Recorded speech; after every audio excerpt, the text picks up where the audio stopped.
去年6四，大家好，我是佑佑。每年6月的第3个星期五是国际停止网络霸凌日。你能想象网络霸凌到底有多可怕，又到底有多常见吗？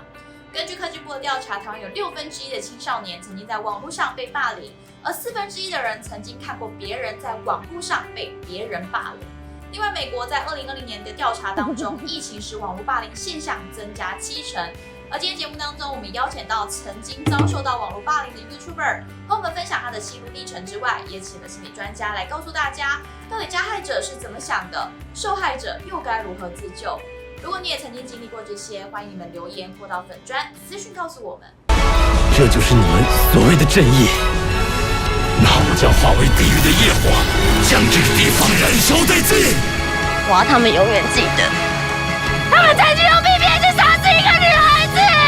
你看不惯的就是错误的吗？你又怎么知道别人是怎么样想的？接下来的影片不晓得你们有没有看过？我用来取代卫生纸的东西是我在宝雅买的小方巾，1/4就变成擦屁屁专用的擦屁布。以一杯黑咖啡展开我的今日公事。这个影片放到网络上没有多久就引起热议，观看破百万。老囡囡 Q 一夕之间成为了网络红人，却也让他成为众矢之的。那个时候我也没有替自己下什么人设因为我拍这种影片真的拍过很多次了，所以那个时候就是拍自律的影片，然后就分享早上起来会做什么吃完早餐之后做什么，然后下午的时候会做什么，就这样子。然后没有想到大家的反应会这么激烈，我就会觉得说每天运动怎么了吗？我也只不过是运动10分钟啊。然后早上喝黑咖啡怎么了吗？大家不是都在喝黑咖啡吗？对啊，而且我又没有做错什么事情。然后还有就是，因为我原本就只是一个很小的创作者，在爆红之前比较没有人会骂我，因为我长得也不是特别好看。作品也不是特别突出，所以基本上不会有人眼红，不会有人骂我。然后这一次突然这么多，我是来不及做反应的。他们留言都大同小异啦，比如说长得丑啦，或者是很脏啊，只用清水洗澡，这些我觉得还好。但是最让我不舒服的行为，比较像是牵连到我的家人，因为他们可能我有发过我跟我哥哥的合照，也有 tag 过我哥哥，所以他们反而会去骚扰他，因为我不回他们讯息了，那他们就去骚扰我哥哥，我的个资也突然被爆出来，这件事情也让我很不舒服。突然大家都知道我的本名，大家都知道我住哪里，大家都知道我念什么学校，我就好没有安全感。然后，但是我的心里没有反应，但是我的身体有反应，比如说半夜常常被热醒啊，全身都是汗啊，然后睡不着啊，然后走路出去遛狗的时候撞到电线杆啊，那时候我才真的去看精神科。一句话到底有多强大的杀伤力？人又为何容易把负面的言语给听进去？而这些痛苦又是从何而来的呢？负面的讯息比正面讯息更容易让我们觉得不舒服。那为什么呢？就是发生一件好事，你可能不去关注它，你也不会死。但万一等一下要地震啊，或野兽跑来啊，那你一定就得要想办法去处理它。所以一般人对于负面讯息的这个权重是会比正面讯息权重很多的。一个人可能称赞你10句，你可能只听懂1句，但他如果只讲你半句不好听的话，你就会一直记，然后记很久，然后一整天都在想老半天。那为什么会产生社死呢？就是你会觉得说，你会心里面会有一个想法是，会不会我走出去了之后，大家就讨厌我，大家就是这样看我。就算大家不是这样看你，你心里面也会有这个担心，因为你会笼罩在这个全部就是各式各样不同的负面讯息里面。那心理学家呢，就给了一个就是这样的状况呢，给一个名词叫做隐形的拳头。你可以想象你进到一个房间里面，然后突然不知道为什么，就所有灯都关掉，然后就是你不知道为什么被看爆的，你就是整个人被爆的给盖起来，然后你被乱拳乱棍打了一圈之后呢，然后等到灯打开，爆的拿开，你发现旁边都没有人，你根本不知道你要从哪一个人开始追究起，你也不知道你要澄清什么，然后永远都会无限的增生，你就永远也回不完。那时候刚好在学开车，在驾训班，然后因为吃那个离忧啊，那个药啊，好像会让我很嗜睡，我就自己断药。然后结果副作用真的很痛苦，我也不知道该怎么形容那个副作用。可是就是建议大家，就是如果有去看精神科啊、心理科啊，然后医生有给你服用指示的药的话，真的不要自己停药。我会自己停药，除了有副作用，觉得嗜睡副作用很严重之外，也觉得说又好不起来，我干嘛吃？对啊，然后又有副作用，每天还是一直在流汗呢，然后一直回诊，每个礼拜都要花钱，会有一阵子变得更忧郁，我真的很负面，然后也睡不着觉。对，而且每次回诊，医生一定会问你说有没有好一点，其实都没有啊。那每一次我这样子回应的时候，也都是在告诉我自己说，我是不是没救了？想法都是什么？就是为什么是我啊？还要这样子多久？那我下次在这个世界上会怎么样？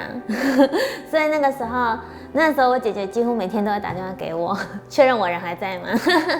对啊，大家怎么讲都会是说，哎呦，你不要在意他们讲什么啊，又或者是说，好啦，没事就好，怎么可能没事？怎么可能不要在意？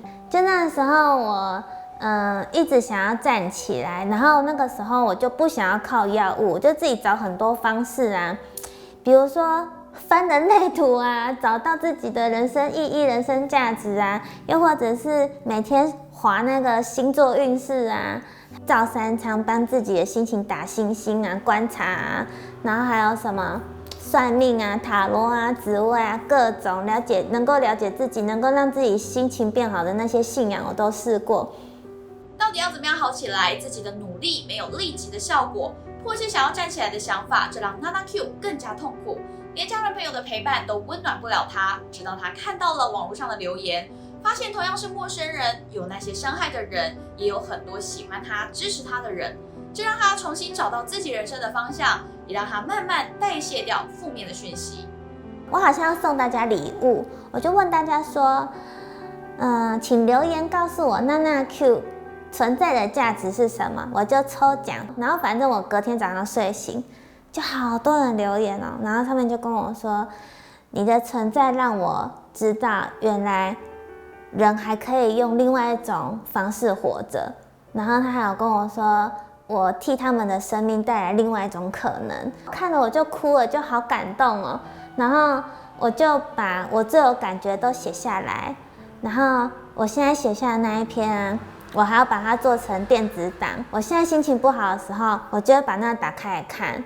就我很感谢我的粉丝，就是还是要靠自己的力量站起来，不要想要依靠他人站起来。对啊，因为我们之后一定还会再面临类似的事情，低潮跟负面的事情。我现在学会自己站起来，我以后就不会这么痛苦。我觉得第一个概念就是你不要求瞬间舒缓，因为所有人都想我要立刻变好。通常你要立刻变好的时候，就会立刻变糟。就是在情绪底下不要做决定。大部分的情绪在15分钟到30分钟就是经过那个最高的顶点，然后就会消退。如果你有去处理它，就会消退。那你一直放着积在心里面，它当然会越积越多了哈。但是所有情绪只要有来，它就有走。比方说，我最近听过法叫呐喊治疗，你就对着大海或对着山，然后开始呐喊，把你心中的愤怒都喊出来。那重点不是在于喊这件事情，重点是把你内心的那些不舒服的感觉告诉一个东西。那如果没有人可以讲，你可以用喊的。等到你比较平静，再去想你要怎么去处理这件事情。然后处理完事情之后呢，你可能还有后续的一点涟漪，这也都是很正常的，因为它不会瞬间就消退，所以要允许自己有一段不舒服的时间，可能会是几个月，甚至有可能到几年都有可能发生。然后它如果真的持续太长的时间，你就要寻求专业的协助，甚至你要想想这个霸凌会不会只是一根稻草，或者是一个看见你过去有一个没有解决创伤的一把钥匙，然后你可以透过这个钥匙打开，然后看到原来我以前发生过什么事情。不听、不想、不看，纵然困难，但逃避虽可耻，却有用。能够随时有依赖的依靠，不多问，只是聆听，是陪伴走出霸凌伤痛的最佳良药。其实我觉得很多事情就是久而不觉其臭，你知道吗？就是东西看久了，真的就没有什么了然后我很会觉察自我的人，所以我只会把重心放在我爱的跟爱我的人事物上面。所以我才可以去斜杠这么多事情，因为我觉得自己比较重要啊，要把自己生活过好啊。所以那些负面的东西，你问我是怎么去面对的呢？我只能说我完全没有在面对，因为我看不进去。对啊，我完全不会教他怎么做，但是我会让他知道，我在哦，然后我会关心你，我会让他知道说你的存在是有人在意的，然后有人会关心的，对。但是我不会照三餐跟他说，你还好吗？你还怎么样？其实我觉得他自己也会感觉到，就是我好像成为别人的负担，对，所以就是默默陪在他身边就好，疫后时代让大家更加依赖网络，流言蜚语、文字攻击，看似不经意的言语，都有可能在别人心中刻下痛苦的伤痕。但这些网络霸凌的加害者，又为什么会想要攻击明明就没有交集却又不认识的人呢？网络霸凌有一个很重要的关键，就是说这个人听起来很奇怪哈，但是这个人值不值得让你花一句话去酸他？当我们使用网络时间越多，然后你越有机会去做这件事情的时候，网络霸凌行为也会变多。因为它可能就是一段表演嘛，或是一小段内容，它一个行为你觉得不舒服，你就会开始责骂他。可是你会把过去各种新仇旧恨都投射在他身上，所以你不认识他，但是你却用你所知道的他来去骂他，或者来去指责他。那这件事情呢，就会变得对于当事人来讲很不公平，因为你骂他的内容可能跟他做的事情完全无关，但是你就是拿你过去所写的东西丢在他身上嘛。那这种时候呢，我们就会说，通常这个留言的人，或是酸民，或是霸凌他的这些网军们呢，其实心中都会有一个他真正想要解决，或是真正在意的问题。他只是借由现在这个艺人或者现在这个 YouTuber 把他的愤怒抒发出来，不一定是真正针对我，他只是拿我当一个宣泄出口。近年来有许多艺人，包含雪莉、具荷拉、山浦春马，都因为网络留言困扰而想不开。不管是什么样的心态，都不应该小看言语所带来的力量。无论是正面还是负面，言语都是最能够直接影响到其他人的方式。说话或留言之前多想3秒，也许事情就会不一样。雪崩的时候没有一片雪花是无辜的，不要以为隔着荧幕敲键盘，用着化名挂着假照片就能躲过罪孽。对世界多点善意，才能收获更多的善良。这并不是付出或牺牲，而是一种选择。祝福大家，我是悠悠，去你 news， 下周再见，拜拜。